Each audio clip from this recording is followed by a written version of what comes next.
Okay. Well, as Scott mentioned, the Peter who wrote First Peter is he's about 35 years older than he was when Jesus called him, and you can see some of that impetuousness he's grown out of. There's a level of commitment that didn't exist previously, a level of maturity that time has given to him. And so as we are in 1 Peter chapter 2, and we pick up in about verse 11, that overarching theme of being willing to suffer for Christ, you can see that in Peter's life. At this point, he spent about 35 years suffering for Jesus, and has come out the better for it. And that's part of his message, is that God is building us into something better, and that we are living stones to be a temple unto God. And we have work to do here. And it's temporary suffering, but it's necessary suffering for the sake of the gospel, for the sake of the work that Christ has left for us to do. And that it's also part of that reminder that God gives us that we are not home yet. So there's a plurality of different things that are tied to our suffering as Christians. You are not supposed to be too comfortable here, because here's not home. You are at times going to suffer, not for your own sins, but simply by living in a world that's broken. And sometimes you're going to suffer for the sake of godliness, so that you might spread the gospel and impact people's lives and touch their lives through the way that you suffer, because there is a righteous way of suffering and an unrighteous way of suffering. And so as we've looked at 1 Peter so far, that title I kind of gave is the overarching theme of 1 Peter is the sacred suffering of the people of God. It is a sacred suffering. It's a holy suffering that we're shooting for. So in verse 11, where we pick up in chapter 2, he says, "Beloved, I urge you as aliens and strangers to abstain from fleshly lusts which wage war against the soul." So verse 11, he brings up that term aliens and strangers, pilgrims and sojourners, that idea that you are living on foreign soil. This is not home. You are temporarily here.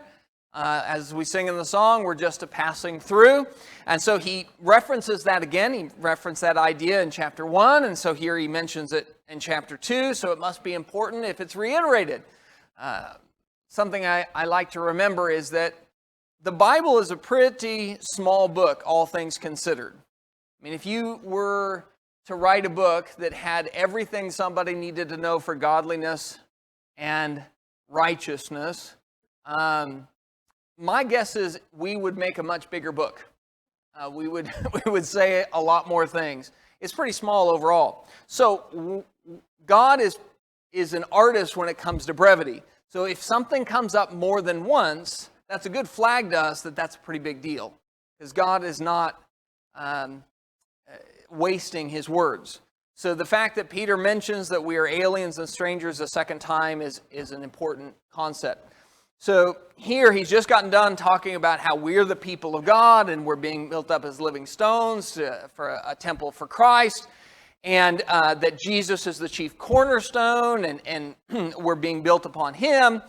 And then he's going to move into the rubber meets the road stuff. Abstain from fleshly lusts which wage war against the soul. And that word abstain, it's the same idea, same root as abstinence.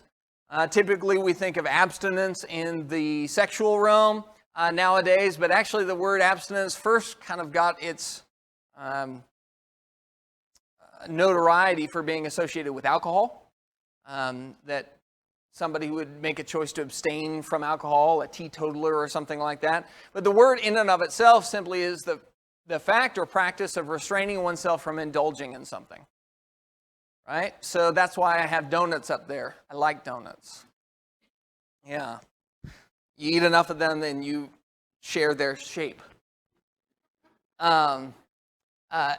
Donuts are an indulgence, right? They are not in and of themselves wrong. There are lots of things in life that are perfectly fine in and of themselves, but too much of them will cause problems, and so we make a choice to abstain.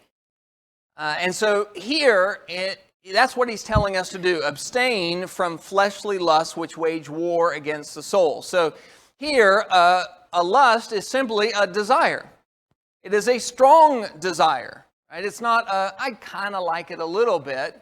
It's a strong desire, and it's a strong desire of the flesh, meaning it's something that one of your five senses desires. It's tied to that idea of sensuality. It's something that you crave and would desire to indulge in. And your answer as a Christian at times is simply going to be, no.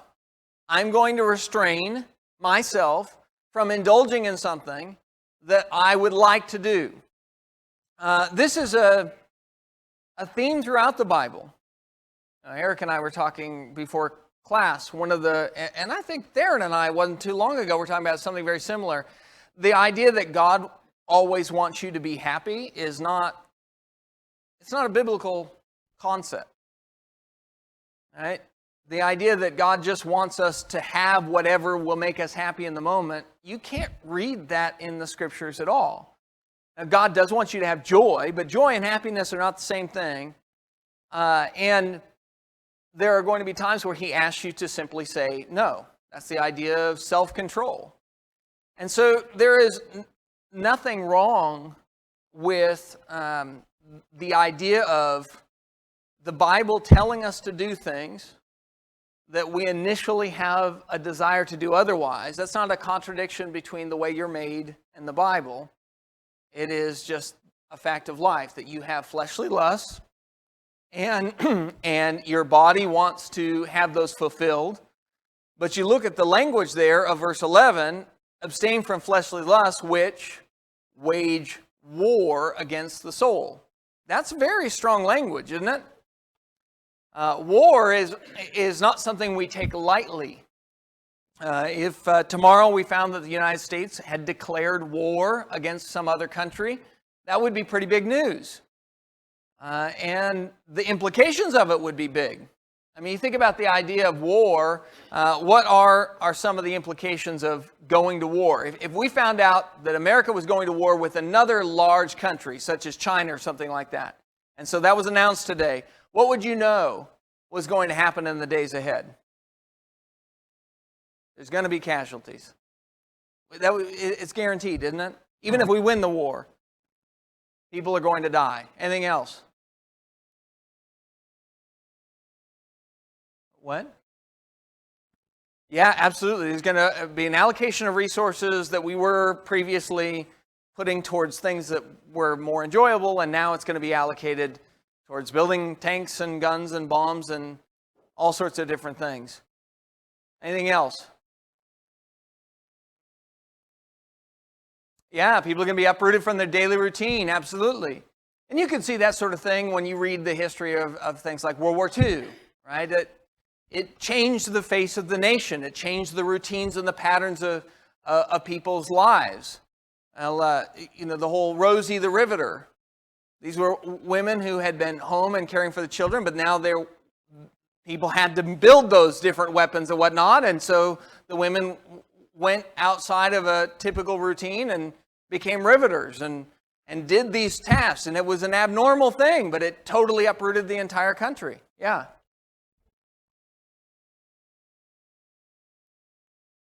Oh, so will it come to us? Yeah, so there's danger involved. Maybe it comes to our shores. Yeah.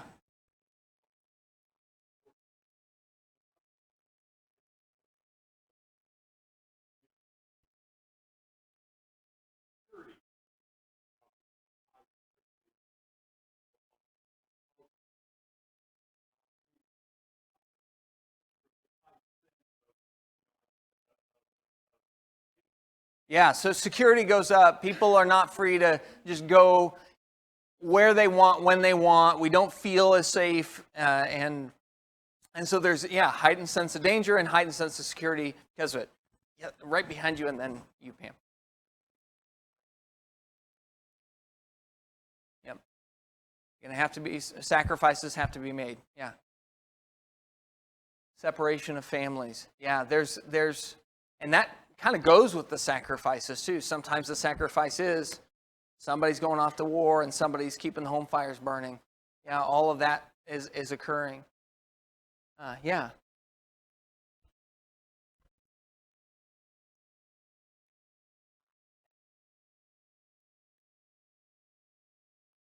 Yeah. So everybody's going to change the way they're thinking, right? We're thinking about preparation. We're thinking about what the worst case scenario might be. When people get together, what are they going to be asking? Have you heard any news from the front? Right? All of our priorities and the way we're thinking, all that stuff changes. So, yeah. Oh, yeah.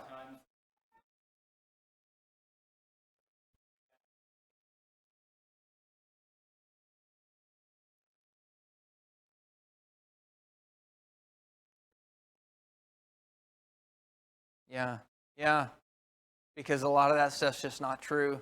And it's a good point. So you have false information. You have all sorts of things that can uproot your emotions, especially when you're separated from loved ones. So all these things, they begin to connect together, right? So when we look here and we look at that phrase, which wage war against the soul, we got to understand there is a war for your soul, right? We're in that right now. That's what Peter's telling us. We're in that war right now. So all the things that we talked about in the physical realm, that sacrifices need to be made, and there's a resource reallocation, and you're going to have to there may be some separation at times, and you're going to have to watch for false information, and a reprioritization, and different preparation, and attitudes. That all applies. But it doesn't apply in the physical realm. It's a war against the soul. That's what the battle is over. You go over and you look in Ephesians chapter 6, and I won't read through all of it, but as you look at Ephesians chapter 6, there is so much language there that is associated with the idea of us being on a battlefront. Verse 12, for our struggle is not against flesh and blood, but against the rulers, against the powers, against the world forces of this darkness, against the spiritual forces of wickedness in the heavenly places. Therefore, take up the full armor of God, so that you will be able to resist in the evil day, and having done everything to stand firm. Something we didn't mention, but is also true of war, is you're going to have to get a fighting force trained. Right? You have to take people who are not soldiers and make them into soldiers. There's going to be a draft.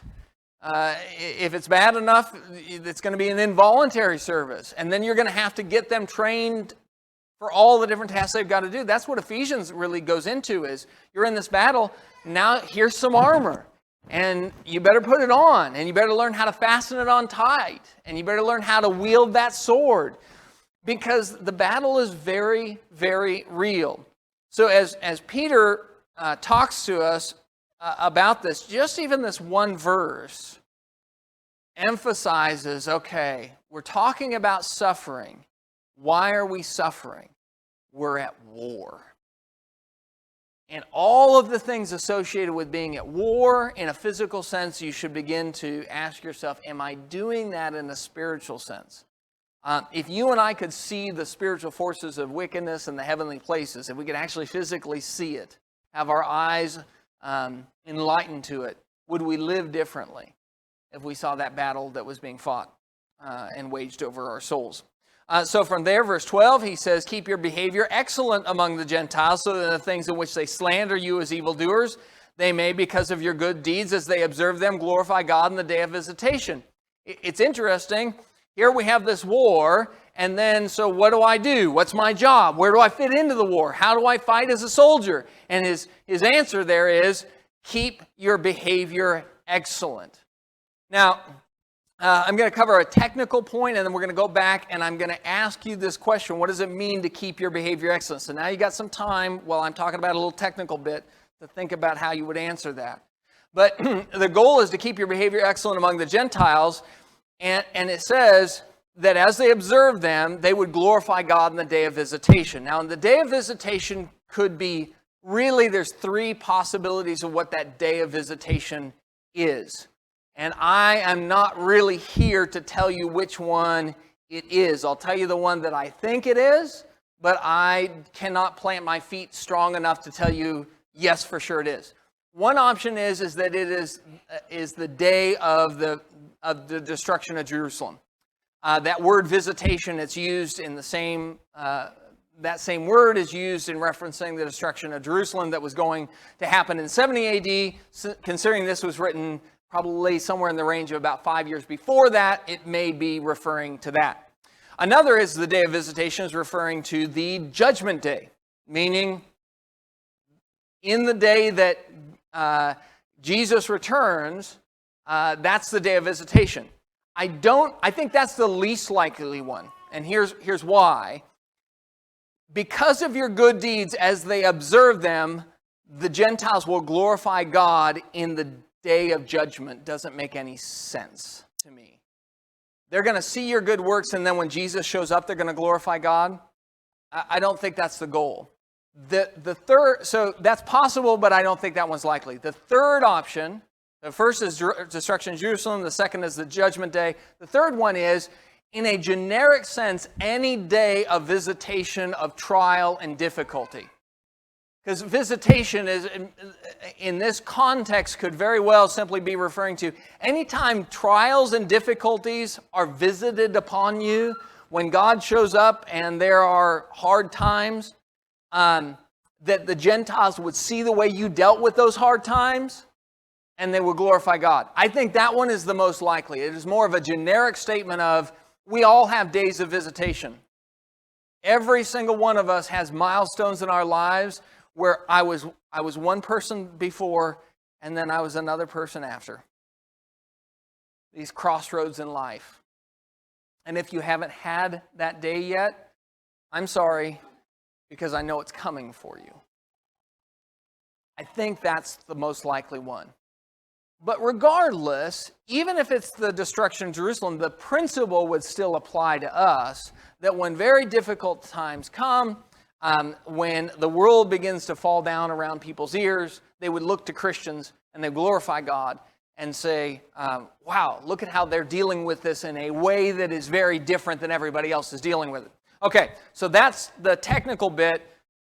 When it says keep your behavior excellent, what does that mean? What does it mean to have excellent behavior? Yes.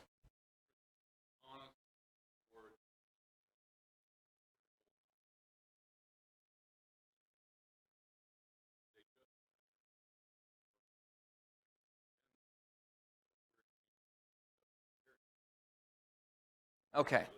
So honest, integrity, above board, not like everybody else, no lying, cheating, stealing. Anything else? You abstain from lying, cheating, and stealing. Is that enough to make your behavior excellent? Or are there other elements to it?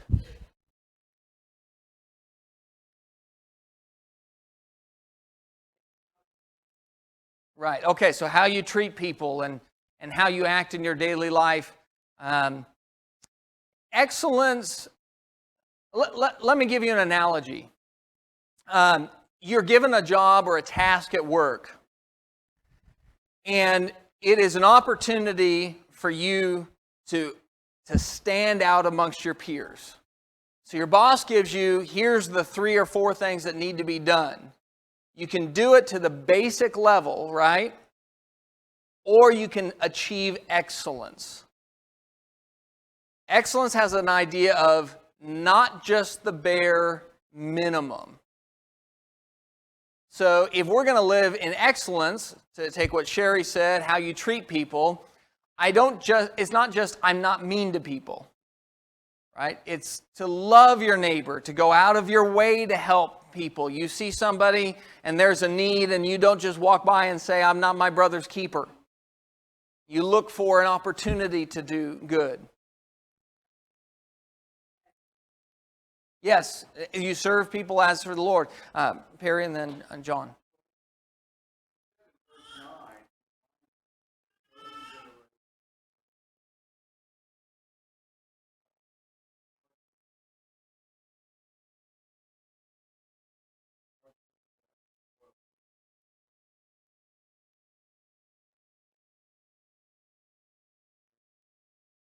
Yeah.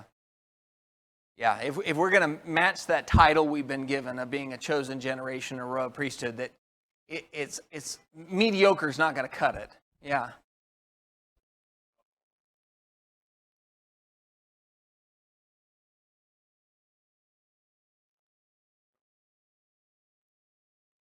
right.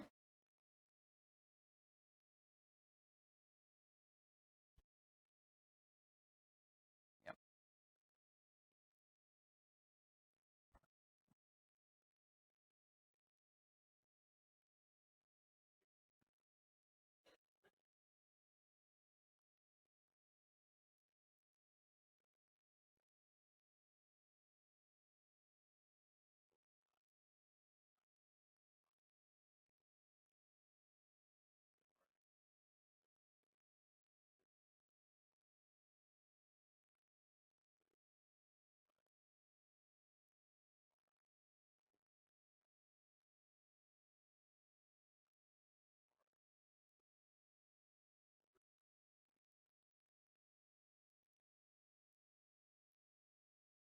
Yeah, that consistency is a huge bit of excellence, isn't it? Right? We don't consider somebody excellent who one day shows up for work and does a ton, and then the next day he doesn't show up at all, right? So, yeah, that consistency, they're saying who we are is consistent, and we don't match the stereotypes, we match the Bible. Yeah.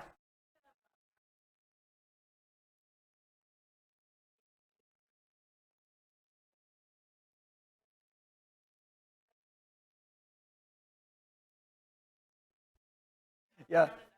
Yeah, no, it's a great point. Yeah, yeah. No, you're right. Go the extra mile. The Chick-fil-A second mile service. I didn't know that particular term. That's awesome. Um,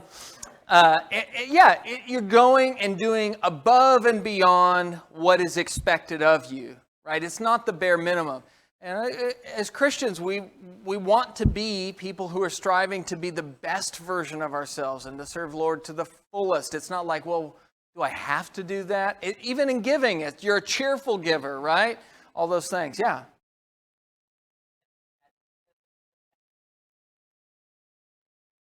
Yes, absolutely. That's a huge part of it. Is it's not the, and I think John kind of got at that too. You can do the things for show.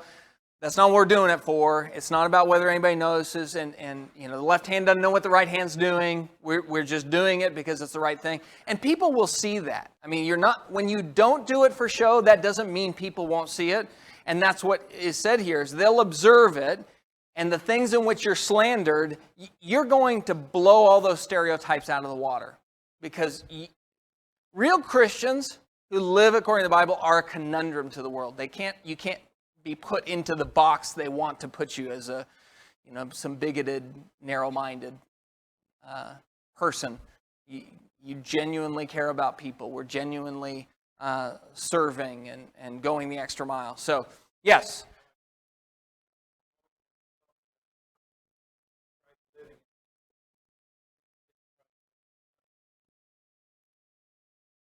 Yes, absolutely. We want them to see Christ as, and that also goes to that verse, that as they observe them, they'll glorify God. They won't glorify us, they'll glorify God. They'll make that connection that why we're doing this has nothing to do with worldly rewards, but just a love of Christ. Yes.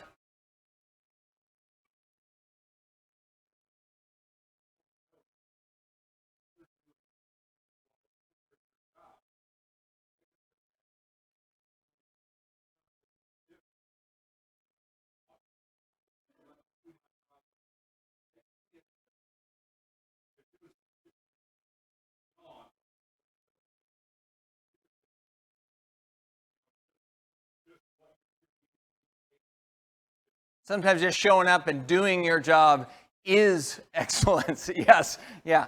Bill?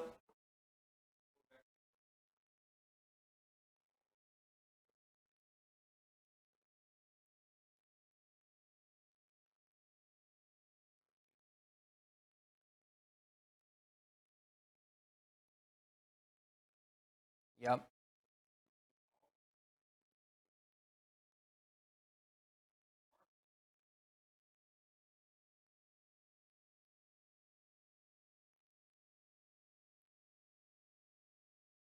Yep.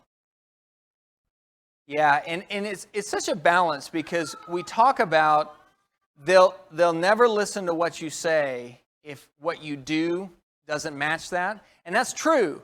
But I will also argue if what you do is right, but you never say anything about Jesus, you need to be both. There has to be a proclaiming of the excellencies along with the behavior that is observed. It's when those two are married together that we really are giving glory to God. And that's the balance. I mean, we've all known people who talk the talk but don't walk the walk.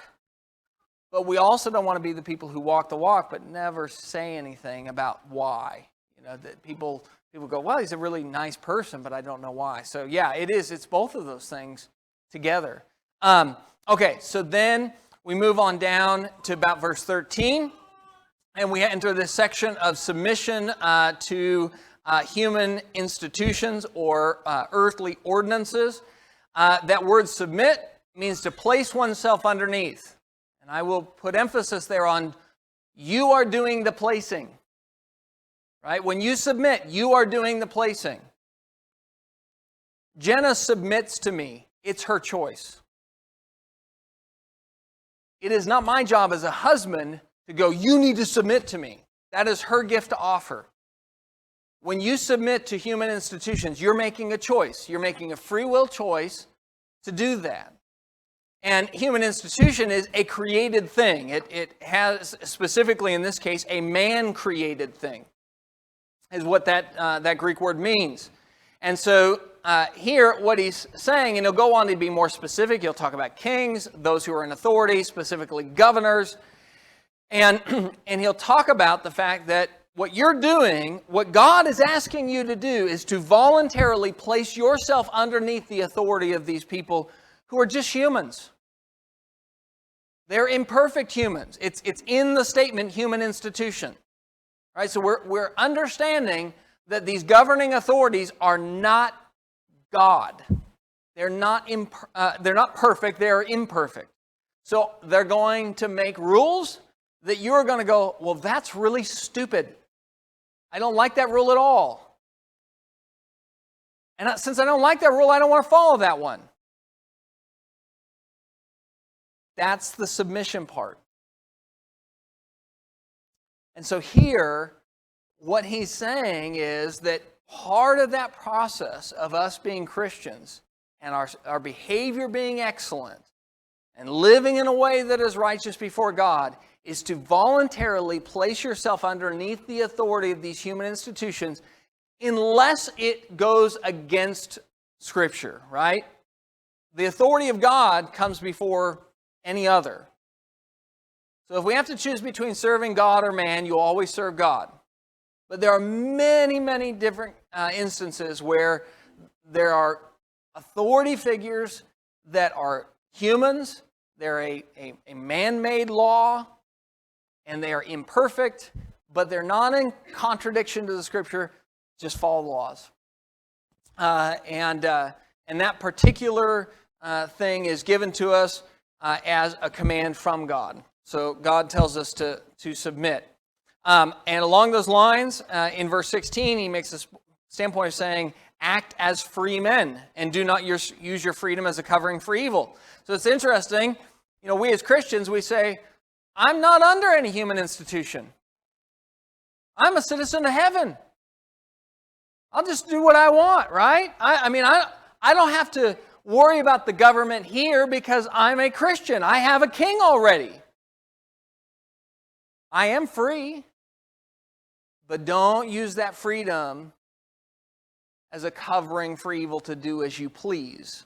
Then along those lines, he is going to say, honor all people, love the brotherhood, this is down verse 17, fear God, and honor the king. Now, I started out class by mentioning the Bible is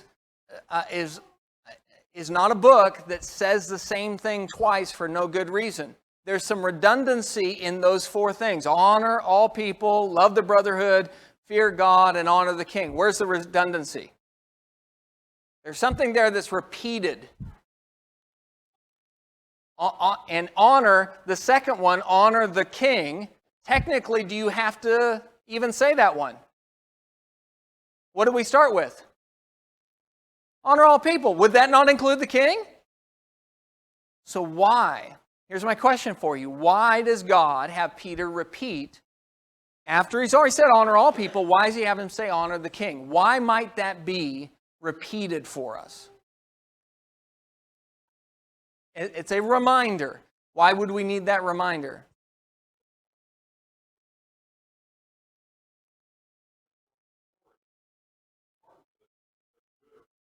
Yeah, so you have an authority figure there, and every king's been great in the history of the Roman Empire, right, by the time Peter shows up. And Peter shows up, and Nero's the Caesar at this point. Not a good guy by any stretch of the imagination. This is a Caesar who had a pedophile relationship with a boy slave, and he would have parades and have that boy slave in the parade right next to him. It was an open abomination. The problem with kings and those who are in authority is, yeah, I'll honor all people, but we tend to oftentimes put the king, the president, the whoever, into a category different than everybody else. Well, I don't like that guy. And especially, you see it on the news, you see all of the awful or corrupt things that they do, and we put them in a different category. No, I don't need to honor that. You could easily see Christians saying, there's no reason I need to honor Nero. But the Scripture says yes. Now, you're not honoring his wicked behavior, right? Let's not make any sort of mistake there. We're not saying, oh, that's great and dandy, but we're saying, he is put in that position. He is put there. I will honor him in that role. And as Scott said, you've got that authority bit. I will submit to that authority. So that redundancy, I think, is there because we oftentimes find it easier to honor people in general, but then when you look at a leader, it's much easier to grumble and complain and not want to honor them. Yes. Yeah. So yet nobody's saying, hey, the sin's okay, right? Nobody's saying it's no big deal. No, the sins are awful, but it is still a person. They do still have a soul. Yeah.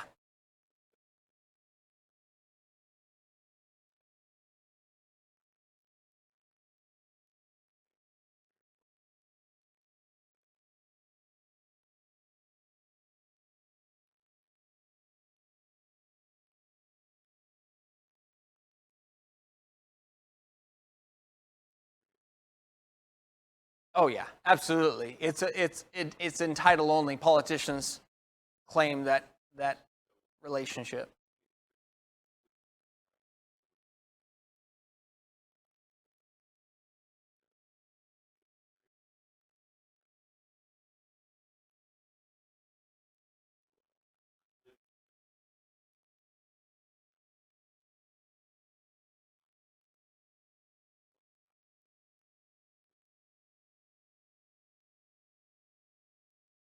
Yeah.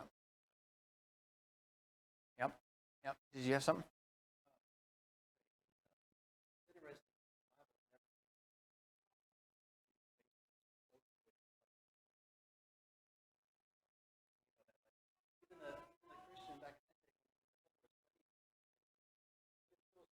Right.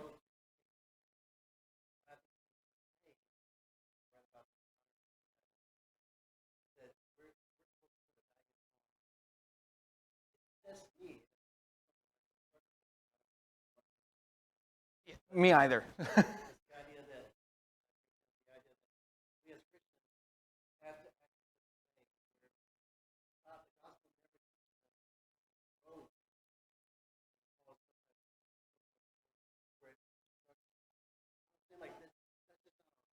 Yeah.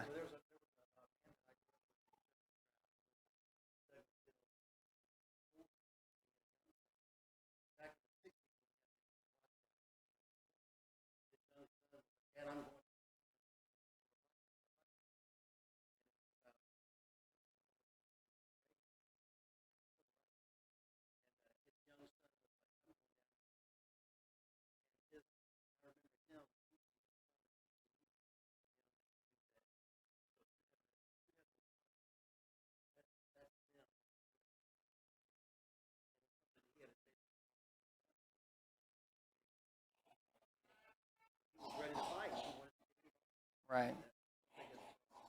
Yeah, and it's such a tricky thing as Christians, right? To see the wickedness in the world and want to change it, but to also understand we don't change it the way the world and the political system, that's not how we're going to change things. We change things one soul at a time, proclaiming the excellencies of Him who has called us. We change it through living in a slander-free life. And that's hard sometimes. And especially it's hard when you live in a time period where you have news from everywhere in your pocket. Right? You can see everything that's going on at any single moment, and that can get us worked up. And it's a tricky deal. Uh-huh.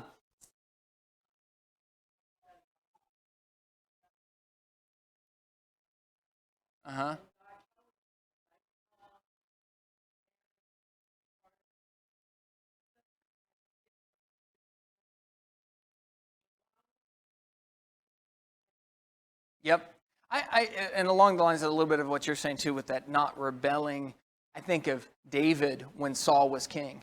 David refused to kill Saul. He's like, God put him in that position. God put him there, and God's told me someday I'm going to be in that position too.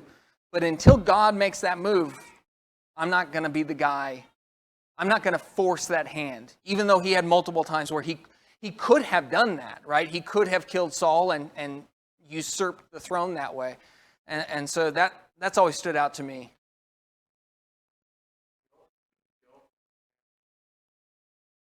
Yeah.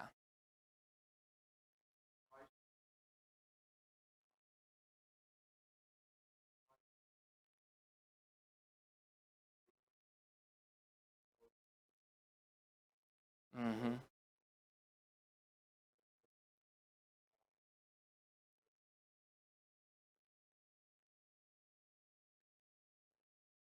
Yep.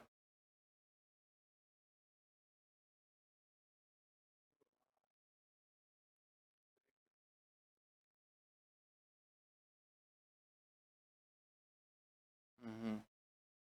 Yep. Absolutely. Or just sliding through a couple of slides there.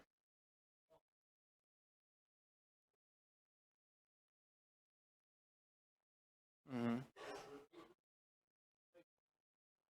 Yep. Yep. Yeah. So as we're looking at it, and we have to kind of move on a little bit. I knew this would be one that would take a bit of time, and that's good. It's good to have that discussion. The function of civil government, he says it here, is the punishment of evildoers and the praise of those who do right. That's what the scriptures say. And God, by the way, gets to determine when they're not doing that job well enough anymore. Right? When a nation no longer punishes evildoers and no longer praises those who do right well enough, God is very much in a position to make that change. But it's His change to make, as we've discussed. Then you get down, and as you look at the various roles, it talks about servants being submissive to their masters with all respect. And then it says not only to those who are good and gentle, but also to those who are unreasonable. For this finds favor for the sake of conscience toward God. A person bears up under sorrows when suffering unjustly. Verse 18 through 20, I think, is really powerful because it removes excuses. Well, I would submit if they were reasonable. But my boss is just unreasonable. Or my husband is just unreasonable. Or the king and the president or the government, they're just unreasonable. Well, what does it say? Even with those who are unreasonable. And will you suffer if you have an unreasonable master? Absolutely. An unreasonable master is a hard burden. But God says that you will find favor, and so He offers a reward for that submission, but the reward is not from man, that reward is from God. And so as you look at it and you go through, and to get back to what Perry said, you get to verse 21, and the culmination of all of this talk of submission and everything is, you have been called for this purpose, since Christ also suffered for you. Right? So ultimately, the goal then is to look to Jesus. Did He submit? Were they unreasonable when He submitted? Absolutely. The kangaroo court that was His trial? Nothing reasonable about that. So we have been called for the purpose of godly service and suffering. And so as we do that, we emulate Christ. We show him to the world that needs him so desperately. They see the distinction. They see the difference between us, and God is glorified. Any comments or questions before we shut down? Okay.